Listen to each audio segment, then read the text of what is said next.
তারেক রহমানের একটি দূরদর্শী সিদ্ধান্তে আপাতত পিছু হটতে বাধ্য হয়েছে নির্বাচন বানচালের সাথে জড়িত ষড়যন্ত্রকারীরা। তারেক রহমান সিদ্ধান্ত নিয়েছেন আগামী 25শে ডিসেম্বর তিনি দেশে ফিরবেন। নিরাপত্তার ঝুঁকি উপেক্ষা করে তার স্বদেশ প্রত্যাবর্তনের এই সিদ্ধান্ত রুখে দিয়েছে বহু ষড়যন্ত্রকারীকে। কিন্তু কিভাবে তা বুঝতে ফিরে যেতে হবে কয়েক ঘন্টা পেছনে।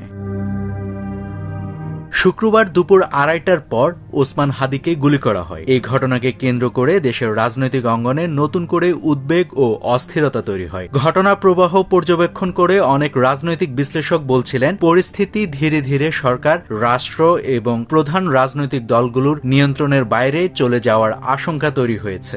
একই সঙ্গে এমন ধারণাও জোরালো হচ্ছিল যে 24-এর 5 আগস্টের পর পতিত ক্ষমতাশীলদের একটি চক্রান্তকারী মহল আবারও সক্রিয় হয়ে উঠছে এবং পরিস্থিতিকে অস্থিতিশীল করার চেষ্টা করছে।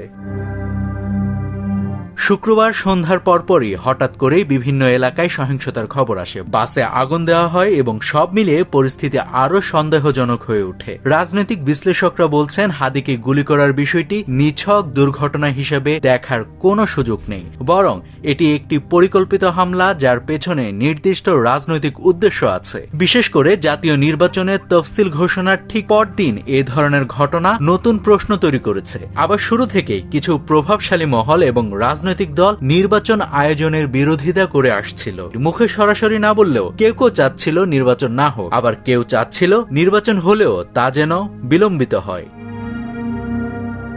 সব মিলিয়ে রাজনৈতিক অঙ্গনে উত্তেজনা তখন রীতিমতো চরমে। ঠিক তখনই বিএনপির মহাসচিব মির্জা ফখরুল ইসলাম আলমগীর জরুরি সংবাদ সম্মেলন ডেকে ঘোষণা দেন যে আগামী 25শে ডিসেম্বর তারেক রহমান দেশে ফিরবেন। এই ঘোষণায় রাজনৈতিক অঙ্গনে যেন স্বস্তির এক বার্তা ছড়িয়ে পড়ে। দুপুর থেকে রাত পর্যন্ত যেখানে অনিশ্চয়তা, অস্থিরতা ও শঙ্কাই ছিল মূল আলোচনার কেন্দ্রবিন্দু, সেখানে সন্ধ্যার পর দৃশ্যপট হঠাৎই বদলে যায়। বলতে গেলে তারেক রহমানের দেশে ফেরার এই সাহসী সিদ্ধান্তই রুখে দিয়েছে ষড়যন্ত্রকারীদের, যা স্বস্তির বৃষ্টি হিসেবে এসেছে গণতন্ত্র প্রেমীদের জন্য।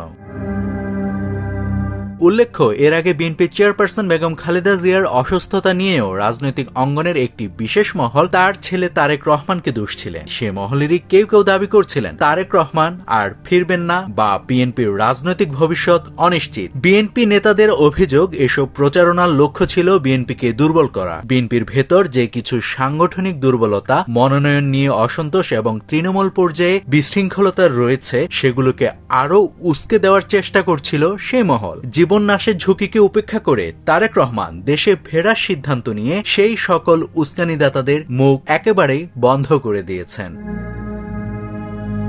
রাজনৈতিক পর্যবেক্ষকদের মতে ওসমান হাদির উপর হামলা, নির্বাচন ঘিরে সহিংসতার আশঙ্কা এবং রাজনৈতিক অপপ্রচার সবকিছু মিলিয়ে একটি অস্থিতিশীল পরিবেশ তৈরির চেষ্টা স্পষ্ট ছিল। ঠিক এমন সময় তারেক রহমানের স্বদেশ প্রত্যাবর্তনের ঘোষণার মাধ্যমে বিএনপি গোটা দেশকে নির্বাচনের ট্রেনে তুলে দিল। নাভিদ হাসান, সোনালী নিউজ।